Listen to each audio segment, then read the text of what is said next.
Bongendemo, and am back again with another Bantu hot topic.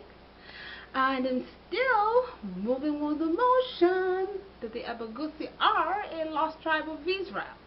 N'abakwani limwentu mwomo busia teriteri ya Yesu Kristo mbia mole abaminto abaito. Today our topic is the writing on the wall, and this has to do with King Belshazzar. And the writing on the wall, for those who have read the book of Daniel, Daniel 5, is Mene, Tekel, Upharsin. Now I'll discuss first the Hebrew Aramaic version and Babylonian version as well, and then I'll talk about the Bantu version. And first I'll start with the Xhosa version, and then I'll go over to the EKEGUSII and Swahili version of what Mene, Tekel, Upharsin or Parsin means.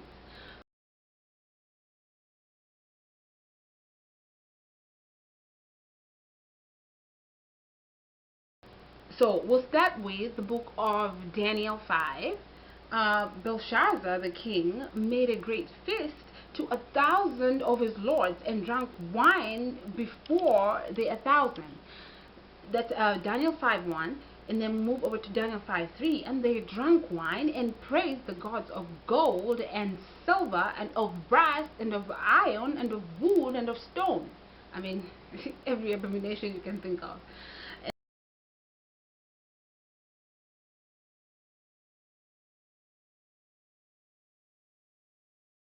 Then, as he's making merry with his wives and concubines and what have you, a writing appears on the wall. So the Bible says that Belshazzar was so scared that his knees were knocking together when he saw the hand write on the wall.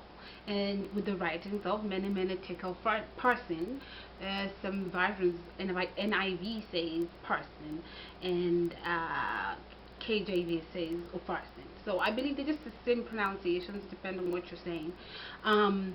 So I mean, he was so scared, his knees were knocking, and then he says, "Who of these astrologers or magicians can tell me what this means?" None of them could tell what it meant.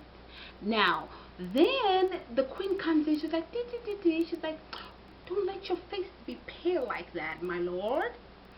I know somebody who has the spirit of a god." Even just the concept of using God, imagine how this guys would dip into idol worship. So anyway, they get Daniel, and then Daniel does not even spare him. He lets him have it. Like Daniel tells him, "You knew about your father, you knew about the worship of the Most High, but still you went against it." And then he tells him in Daniel 5:23, we'll just jump over to 5:23 just to save some time. So, "But thou hast lifted up thyself against the Lord of the heaven, and they have brought the vessels of his house before thee, and thou and thy lords, thy wives, thy concubines have drunk wine in them, and thou hast praised the gods of silver and of gold and of brass and of iron and of wood and of stone, which see not nor hear not nor know, and the God in whose hand thy breath is, and whose are all thy ways, hast thou not glorified." That's Daniel 5:23. So God is really so mad with King Belshazzar. Now, the reason why, first of all, this language that appeared on the wall is not a foreign language. It wasn't a foreign language to Babylon. They understood what that was. I mean, and for those who don't know, Belshazzar was Nebuchadnezzar's son, okay? So, and Nebuchadnezzar was the epitome of gold. God calls him gold. He had the biggest empire that there has ever been. You know, I don't know if there's any that has ever had a bigger empire than who was just fully human. And when I'm talking about Nimrod, but who was fully human, there's none who's ever had an empire as big as Nebuchadnezzar. So he had a glory within him that I don't know if there's any other man who's ever had. So his son Belshazzar should have understood very well that you can commit, every abomination you can think of, worship of God or stone or steel or whatever, But when the writings appeared on the wall, they were not necessarily foreign terms. The thing was, the writings were so bizarre and so fragmented, and then on top of that, a hand appears and writes it. Had this been, like, a note somebody had written, or a prophet came and told you, God says Mene, Mene, Tekel, you'd be like, you're so stupid. But because the writing, and a hand appeared on the wall and started to write this down, it scared Belshazzar so much that he had to call Daniel to interpret the dream for him. Now, give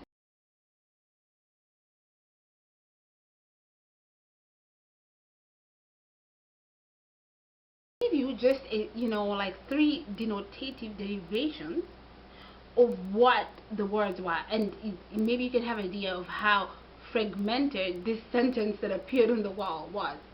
So Mene, Mene, Tekel, or Parsin, would say the first derivation would be number, reckon, Tekel, half a tekel. Now a tekel is equals to a shekel, which was the gold unit in Babylon, and I'll talk about that later. And half a shekel, of course, would be half of that. So when you get a sentence on the wall, number, reckon, shekel, half a shekel, what is that? Or the second derivation could be number, contempt, split. And then another one would be number, idle, worthless, and then split. See that? So it's not necessarily the fact that they were foreign terms. It's just that they were so fragmented that, like, what does this really mean? However, if maybe you had knowledge or scribal knowledge of Jewish, not Jewish, but Hebrew, of the Hebrew language, of the Hebrew customs and rituals, you probably would have an idea why God would be referring to the shekel. We'll talk about this later. Okay, so now we'll go on with what Daniel says. Then was a part of the hand sent from him, and this writing was written, Mene, Mene, Tekel, Parsin, or Upharsin. And then this is the interpretation of the king. Mene means God hath numbered thy kingdom and finished it. This is the interpretation of the thing. Mene, God hath numbered thy kingdom and finished it. And then Tekel, thou art weighed in the balances and art found wanting. And then Peres, thy kingdom is divided and given to the Medes and Persians. Okay, so we'll just talk about now basically we'll start first with Mene, Mene. What Mene, Mene means in Hebrew, Aramaic, and Babylonian language. So we have Mene is a noun, okay? It means to number. Then you have Mana in Hebrew, which is has numbered, it's a verb. And then you have Mana or Mina in Hebrew, which is basically in the book of Ezekiel 46:12, 60 shekels made a mana, a mane or a mina, which is the same as mana or mene. So 60 shekels, and this is in Israel, or for the Jews, that's what it meant, or the Hebrews. Rather, the Hebrews is the right word. Okay, and then you have Mene, Mane, Mina, Aramaic, which is it's a measure of weight. And then you have Mena again, Aramaic, means to reckon or to number. So the concept of numbering and repeatedly appears. And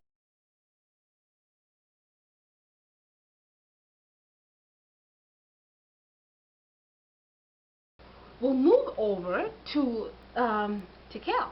Okay, Tekel, a Tekel is one. Okay, and that's a Babylonian unit for the gold weight, and which is 1 tekel in Babylon was equals to 1 gold shekel. So it was a unit of measurement for gold. Now, shekel, which is in Israel, or, the Hebrew language, it was a measure of holiness. It was very important. The shekel was not only important in terms of exchange of goods and services. It was also important in terms of oblations and expiation. Oblations would be an offering that you give God, and expiation would be, an offering that you give to amend for your wrongs. So, and the Lord was talking about how, you shall be judged by the shekel of your holiness. And you have half a shekel for an oblation to Yahweh is seen in the book of Exodus 30:12-13. And so 60 shekels, like I talked about, was equals to a Mene or Mina. These are the measurements God gave them. Now, Tekel basically also means to weigh. So there's two derivations of Tekel. The first one would be to weigh in the Hebrew language. And then the word Tekel in itself doesn't just it's not necessarily derived. Its meaning is not denotatively derived. It's not just straightforward Tekel, just simply meaning to weigh. Just like many high context cultures, the word will come in layers. Okay, so you have Tekel, they say, meaning to weigh in the Hebrew language, but comes from the root word kal. Okay, to be light, to be simple, or to be wanting.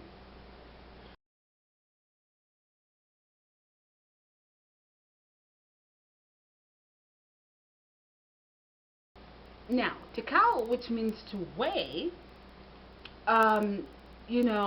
is not necessarily to be taken literal. Like how the English language or European language is so literal. Like if I say weigh, it means to weigh, unless you're being poetic. But just languages that are very in tune with the universe are very poetic. And sometimes you have to dig deeper for that meaning. So the basic or denotative derivation would be to weigh. Now, there's two root words from which the kal comes from, kal and kalal. Okay? Now, the first kalal means to be light, to be simple, or to be wanting. And kalal basically, means sort of the same thing. It's just maybe a different pronunciation. So kalal, and I got this from Bible Hub, would mean to abate. Now, to abate is to make something light or not serious, or not take it into consideration. Accursed. Okay, so another word would be accursed. Cursed kalal would mean that sweet, contempt, contemptible, a slight thing, despise, move to and fro, kalal, trivial, sharpen, rapid, polishing, insignificant. Okay, so something insignificant. Okay, then you have Babylonian kalalu, meaning light or simple or wanting. Okay, so basically what God was saying in this place, when you have the tekel and the shekel, is that his shekel was not of any value. It was tekel. It wasn't of any value. Or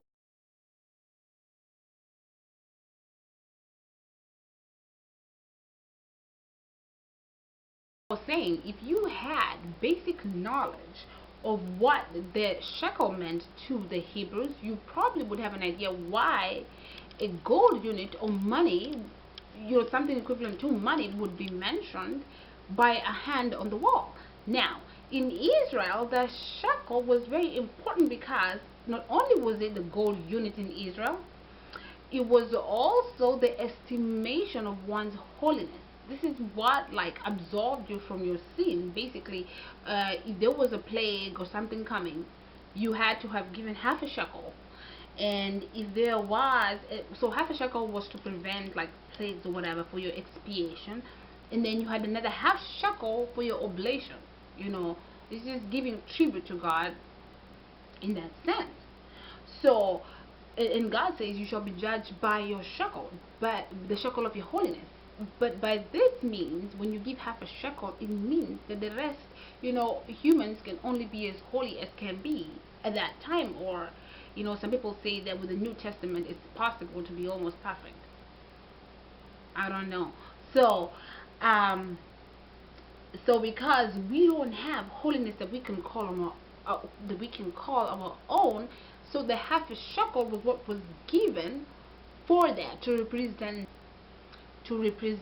that which is holy, that is a man. Okay. So if you can see that in Exodus 30:12-13, and then Leviticus 5-15. So, and the Lord says here, and all thy estimation shall be in the shekel of the holiness. Leviticus 27:25.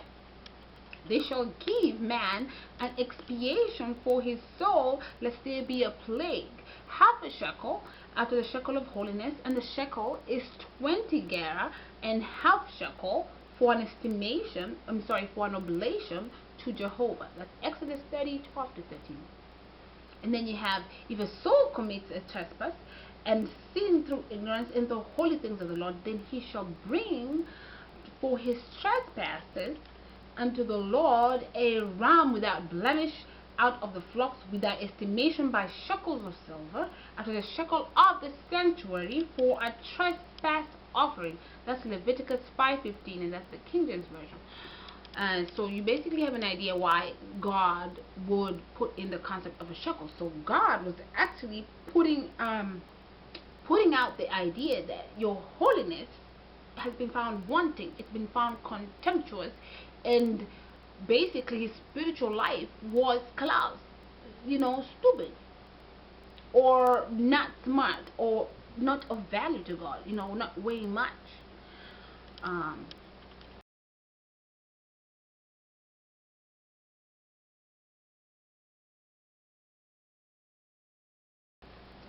Now, then you have Upharsin. Upharsin Babylonian language was equals to the measurement of 25 shekels, or half a mene, in the Babylonian language.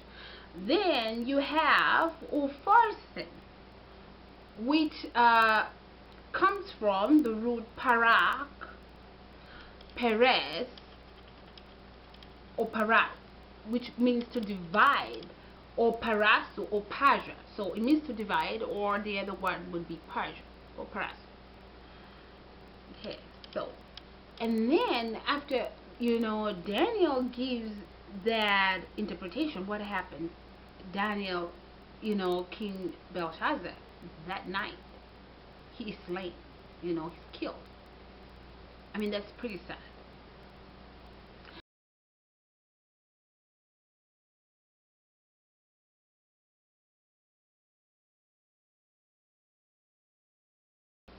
So now we're going to move over to the Bantu derivation, which is the Xhosa language. Okay, I'm not going to embarrass myself. Hey, I'm not going to embarrass myself. I'm not going to pronounce that very well. Okay, I can't really pronounce that. So anyway, the Xhosa language, which is the Bantu, South Africa, of course. You have the Xhosa speaking people, and then so I got this from a YouTuber, and she has like immense information about the Bantu and their relationship to the whole concept of being Hebrew. I mean, she has vast knowledge. And this would be Johnny John. I got this from her. So, and the translation that she gives for the Xhosa language would be Mene, Tekel, Upharsin. Okay, and this is the meaning. This is what it means in the Xhosa language. Big liar, you have been dispersed. And the word Mene is a liar in the Xhosa language. So we're called Mene. Now, I'll explain why. Like, I was talking to somebody also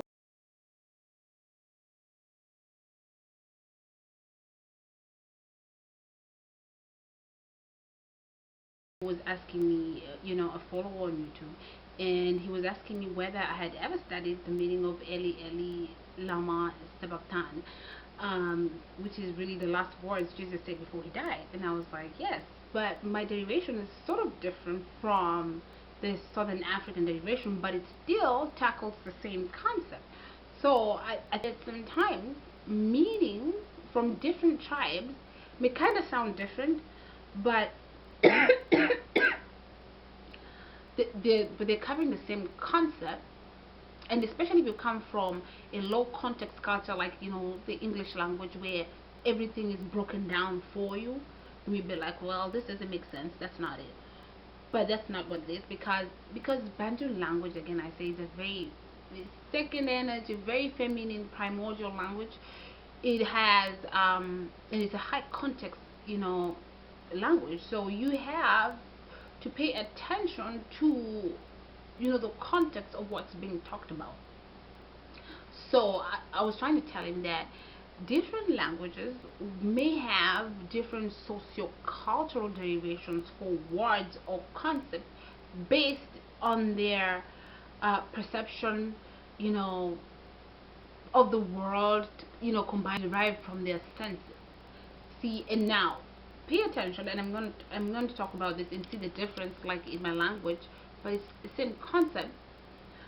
So I think I told him that the sphere of Bantu languages, and I say sphere because I feel like I see the Bantu languages as, you know, a sphere, and so different, with different angles and different positions. Okay, and so like different tribes will have different socio-cultural and socio-political meanings of how they code and derive language, so that if one tribe gives, say, preeminence to maybe the mouth as a sensory organ, then sometimes the language tends to be coded based on allusions to the mouth, or allusions to, say, the heart, or allusions to the hands, depending on, you know, how certain tribes or certain cultures will code that language. Because, you know, everything in Bantu language is, you know, it's thought of. It's not like, you know, Western language, you have this, it's a cat. You know, everything about Bantu language is thought about, and when the ancients, whoever was that coded it, maybe it was just God given it. I believe it's the language of God. So how it was coded is very, you know, precise and well thought of, and I'll show you this as we go on. So don't be alarmed if you find like a different derivation of for a different concept, but if you look at it, it's still talking about the same concept. Okay, so we move over. Now we move over to the EKEGUSII derivation. Now remember, even in writing and in the ancient language, you know,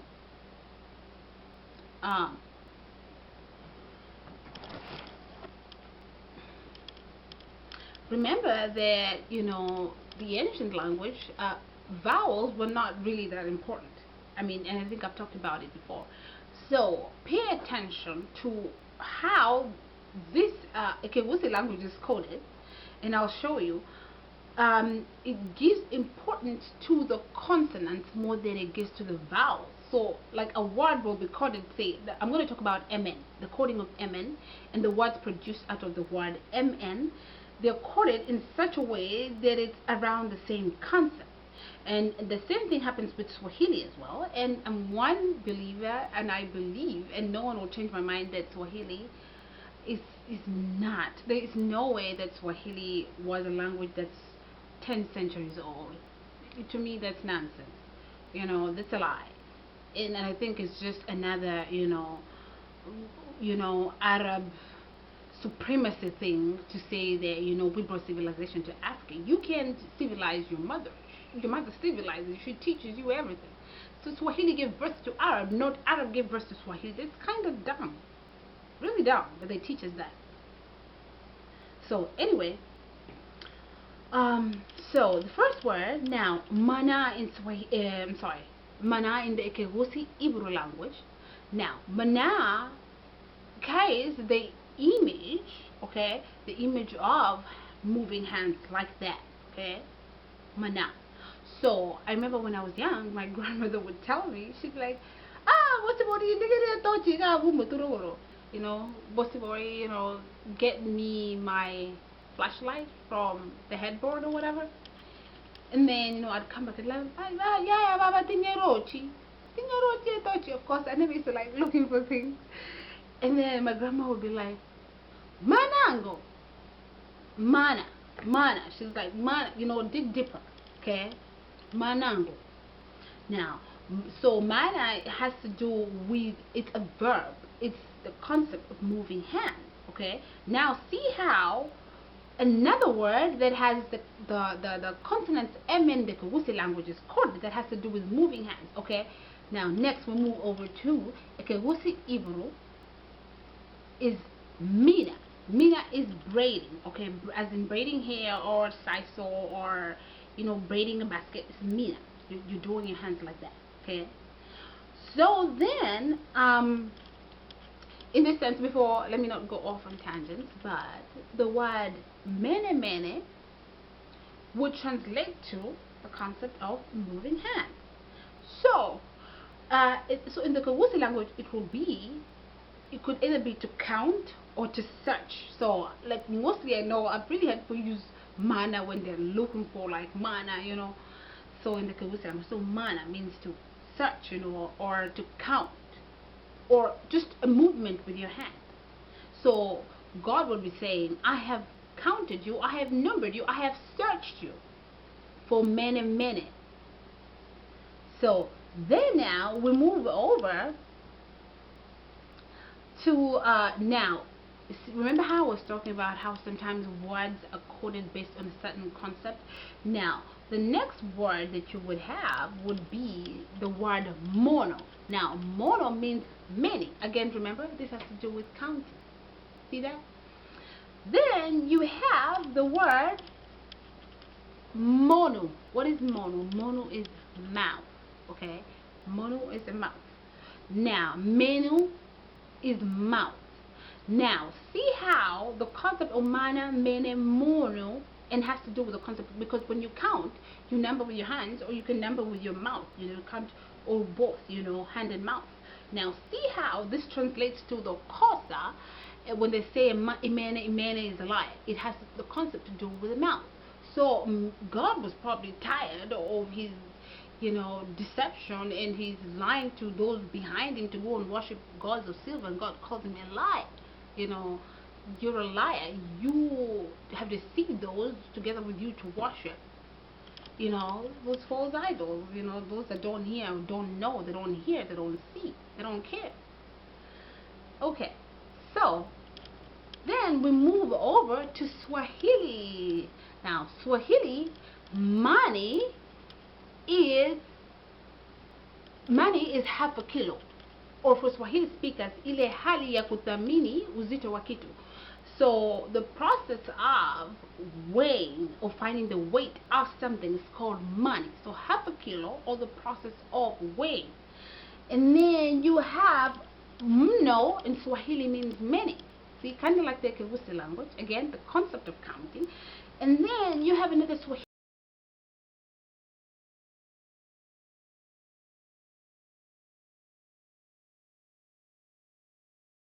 We have in Swahili, you have the word thamini. Now thamini can be used like when you tell somebody, nakuthamini kama rafiki jamani, I value you as a friend. See the concept of putting a value on something. And then you have thamani, and this is the price or quality of a thing in relation to the family. See that? Thamini. So now this is where the word money, mana was derived from. So thamani, the meaning, the concept of putting a value on a commodity. And then last but not least, I'm going to use an example of the white tribes, and which is the Latin Indo-European branch. Manas means a hand, and it's from this that the name human was formed out of, the handman. So whom use language and the use of our hands, and those all come from they operate from the same area of the brain. So okay, so even the concept of a hand, again, manas, mana. So when sometimes they go and do like excavations in Egypt or in the Middle East, and they're like, oh well, we found an Indo-European word, so this means that Nebuchadnezzar was of European descent. Rubbish. Yeah. Anyway, moving on. We move over to the second part. We finished Mana in EKEGUSII Hebrew language. Now we're moving over to Tekel or Tekel in the Hebrew, which is in the Hebrew language, and how it translates over to the EKEGUSII. Okay, now remember, before I even tell you what this means in EKEGUSII, remember the derivation for Tekel in the Hebrew language. Tekel means to weigh, and I told you it's not necessarily literal. So when you see kal or kala, which means to be simple, to be accursed, to despise, to be contemptuous, an act of contempt.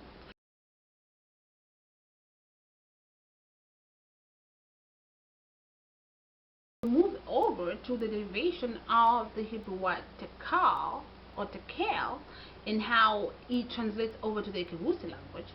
And I think I've talked about this before in some of my other videos. If you haven't, please feel free to go and watch. So we don't have L, we have an R. So for sure, if you're trying to find what this word would be, it would be tekar. But since, you know, many Bantu languages, and not all, but many of the Bantu languages do always end with a vowel. So when you have this will become tokari. Okay, become tokari. Tokari. In that sense. So tokari is derived from the root word kare. You know, aso kare, like when you're telling somebody where you are. Aso kare, ase kare, where that thing is. Now, kare means to be or a state of being.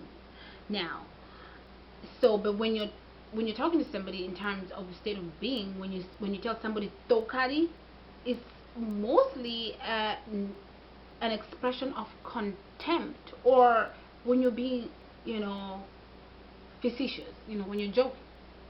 So it's a statement that denotatively means, aren't you just like that, you know. So if you're joking with somebody, you can tell them that. But usually this word tokari can only be used from between an adult can tell a younger person, or between peers. But a young person cannot tell an older person tokari, you know, unless you're trying to die. Anyway, so the statement is used to show contempt, despise, sarcasm, or abate an action. It can also be used to make light of an action jokingly, usually between an older person to a younger person, or between peers, just like I told you. Now, from this word kari or kal, which is the root Hebrew kal or kalalo, Babylonian, or kalal Hebrew, so you have the word kariri, right? Kariri in Swahili means to repetitively repeat or do something, think or do something when you repetitively do it. So if God was talking to Belshazzar and he tells him Mene, Mene, Tekel, meaning, you know, and in Swahili would be Mina, Mina, and then Kariri from the word car, in that sense. So God is telling him, you keep repeating this, you keep repeating this, you keep doing this, and he's referring obviously to the idol worship. I have found you from time to time, I have tested you, I have searched you, and I have found. Then you have a second derivation, which will be Swahili, kalili. Kalili, now remember how kalar or kal in Hebrew means little or insignificant or contemptuous.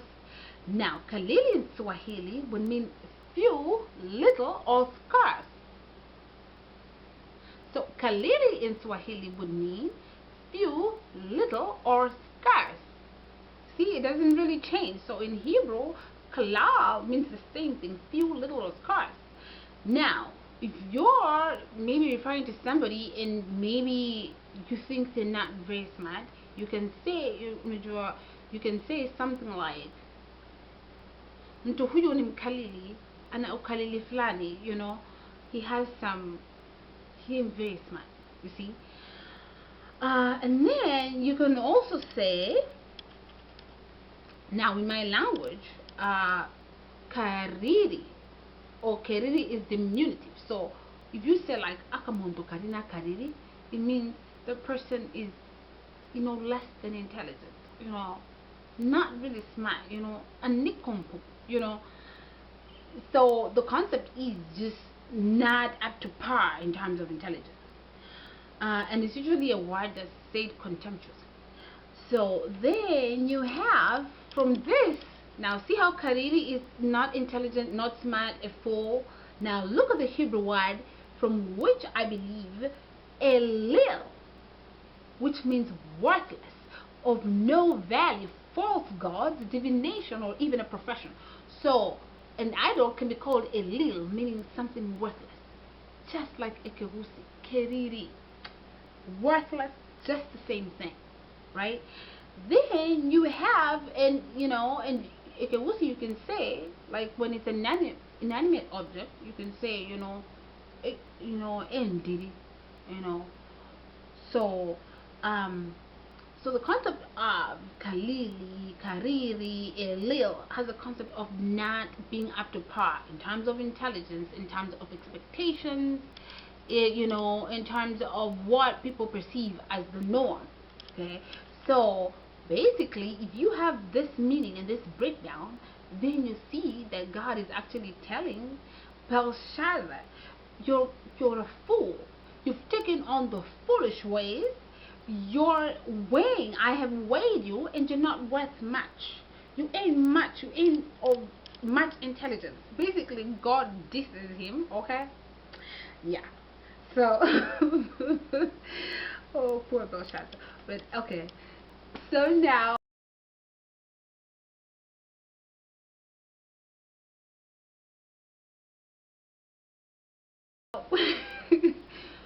we move over to the last meaning of Upharsin or Parsin. Okay.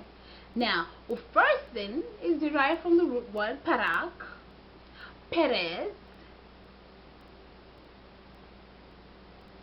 parak, okay, which is half a mena, or it means to divide or parja. Okay. Now, in EKEGUSII, from the concept of, not necessarily of Parsin, but from the concept of the root words parak or Perez. Okay. Now, Ivere, now from the concept of two, really. Now, two in my language is Ivere. Okay. Two is Perez. Same language. Okay. Then you have vara, meaning to split, as in a surgery. Okay. When you do a surgery, it's vara. Now, look at that. Paras. Vara, paras. Which is, paras is the Hebrew derivation of it, to split into two. Then you have para, which means a road. Okay. A road. Now, when sometimes in the forming of language, you have to think, you create an image in your head and see how this language was poetically coded. Now, when you have, if somebody says erine para, it means that's a road. Now, a road, would distinguish between, say, a vegetative area, and it's a clearing, so it divides in between two places, right? Now, even the English word parallel means they don't meet. Okay. So if God creates a para, a road in between, meaning the two lands will not meet, they'll be divided. Okay. So out of the concept of para, vara, vere, you have Perez. Okay. Ivere, EKEGUSII. Then you have vara, paras, meaning to split, Hebrew. Then you have para, a road, okay, which also coincides with paras, dividing into two. So in EKEGUSII then, the derivation would be mana, tokari, para, or vara, or ibere. See that?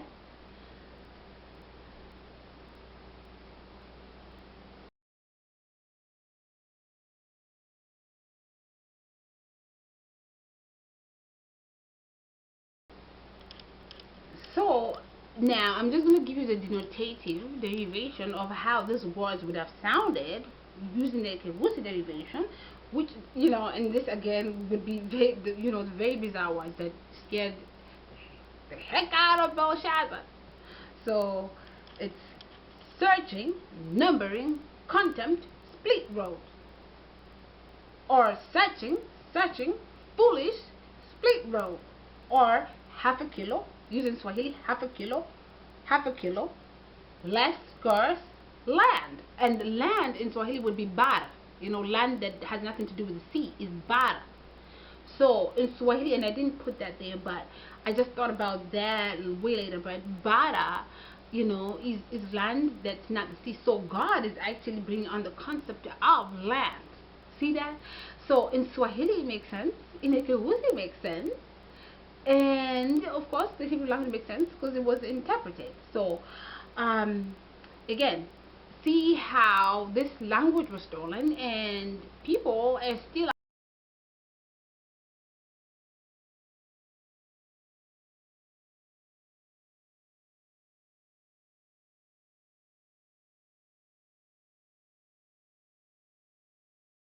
However, there's an important factor to note, like in all of this, is that God's mercy was evident even in this story. God's mercy was evident for Him to actually have come and put dude, your holiness is wanting, and you're shaking like that. I would have gone right to the altar and been like, oh God, forgive me, and whatever. But Belshazzar was so hardened that even the writing on the wall didn't cause him to repent, and he died that night. I mean, he was even blessed to have somebody who could interpret those words. Now, the second concept is from the word kal or kalal, means to move to and from. Is another important lesson that we need to learn, is how God hates pantheism. He hates it with a passion. Like, you would rather do anything else than be a pantheist. Meaning, you can't be going to the psychic and then coming there again to God's altar. You can't take holy items and take them and drink them with your concubine. I mean, see what happened to Saul when he went to consult the witch of Endor. There was no mercy. He died the next day.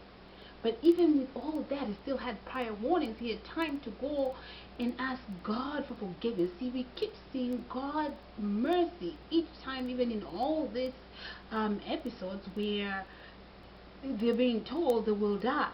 And there was kings that were smart enough to go back and ask God for forgiveness. See what I'm saying? So, not only do we learn that God is merciful, but that He hates pantheism, mixing. Now, the book of Revelation, chapter 3, 15 to 16 says that I know thy words, that thou art neither cold nor hot. I would thou wert cold or hot. So then, because thou art lukewarm and neither cold nor hot, I will spew you out of my mouth. See, and that's exactly what happened to Saul, and that's exactly what happens to Belshazzar. And even in all that, he still had enough time to go back and ask God for forgiveness. So see how there is that concept of pantheism, and how God hates pantheism.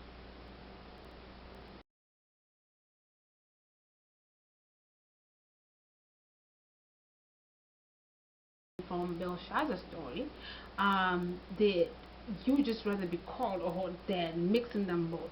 And Belshazzar was held responsible because he had people behind him.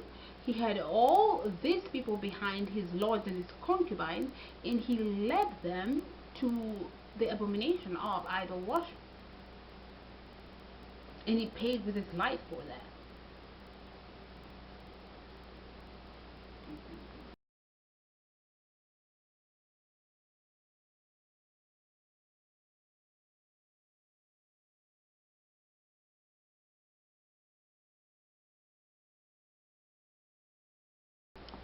Okay, so then the Hebrew, I'm just gonna go over the writing on the wall again. So Mene, Tekel, Parsin, or Upharsin is the Hebrew Ivri / Babylonian derivation.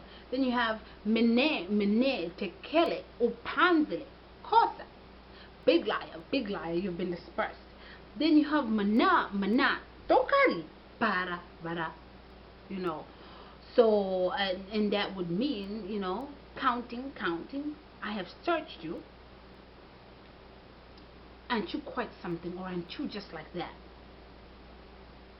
or aren't you worthless, and you not smart? And then you have para or bara, divide, road, divide, land. Now in the Swahili, of course, would be mani, mani, kalili, bara. See that? So, and basically this is how, so, and in so doing, I hope that we can draw out the derivation of, of these important words that have gone missing in time, that we can restore it back. I mean, God talks about, he promises the Bantu children that he'll return to them in the book of Zephaniah 3, that he'll return to them a language so that these people can be able to worship him with one consent. Okay, so God promises the returning of the language will come back and the people will worship him with one consent.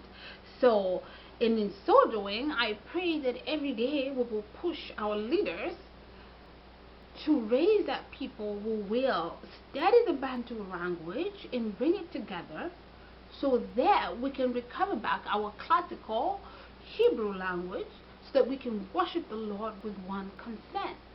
And I mean, there's really no doubt that we lost the language somewhere along the way. I mean, Swahili makes sense, EKEGUSII makes sense, and there's really no doubt to me that, Bantu languages are Hebrew languages, including Swahili, and Swahili was never birthed by the Arabs. Silly again, I say. That's clearly hala, So I pray that in all this again, that we'll push forward, that our leaders will awake, so that we can collect together our language and take back our heritage. Thank you guys. Thank you for being with me. Bye. Next, I talk about Nebuchadnezzar. Subscribe.